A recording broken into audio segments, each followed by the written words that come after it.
la co-création digitale, elle repose sur trois notions, trois piliers principaux. Le premier, c'est la notion de temps. Je vous ai dit tout à l'heure, quand on réunit des gens, 2 heures des consos, 4 heures des clients, on a une session de temps et il faut qu'on l'exploite au maximum. Et l'intérêt du digital, c'est qu'on peut éclater ce temps-là et maintenir un lien entre différents moments sur une plus longue période, ce qui ne veut pas dire qu'on va demander aux gens plus de temps, mais qu'on va utiliser le temps qu'on a à dispo de façon différente. Ce qui veut dire que le temps, on va plus le séquencer pour avoir plus d'itérations possibles, et ces itérations, il faut les nourrir, d'où l'intérêt d'avoir différentes sessions. Et puis, on va hybrider. Alors, hybrider, je vous ai dit tout à l'heure, on n'hésite pas à intégrer du présentiel dans nos méthodologies, mais hybrider, ça veut surtout dire utiliser des sessions synchrones et asynchrones. Donc ça se fait aussi en digital, c'est-à-dire qu'on peut avoir des moments de rencontre avec les consommateurs en live, sur 1 heure par exemple, via des outils de visio en groupe par exemple, et on va maintenir le lien avec eux jusqu'à une prochaine session en live, via une communauté notamment.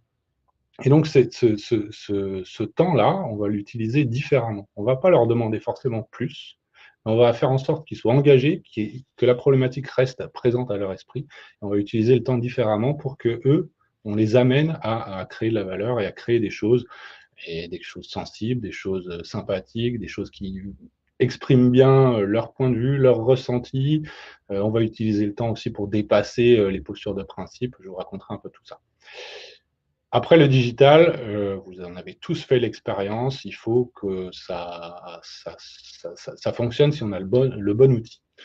Il faut quelque chose de user-friendly, il faut quelque chose de ludique, il faut quelque chose de sympa à utiliser.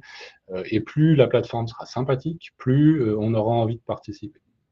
Donc les bons outils, ça veut dire trouver les bons outils pour interagir avec les consommateurs, trouver les bons outils pour co-créer aussi en interne. Donc ça existe. C'est pas nos outils dont je vais parler, mais c'est plutôt les outils qu'on a sélectionnés. Et puis trouver les bons outils pour gérer le projet aussi. La gestion de projet via mail, quelque part, on se dit que c'est probablement pas le meilleur canal pour faire de la co-création digitale.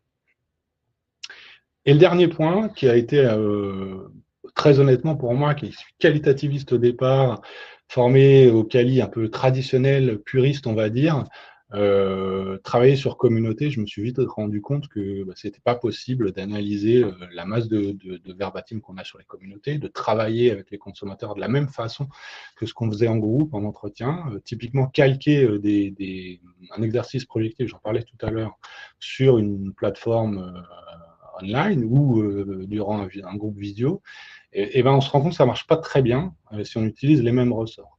Donc, il y a quelque chose d'intéressant dans le projectif, simplement, il faut qu'on réussisse à le faire vivre via un canal digital.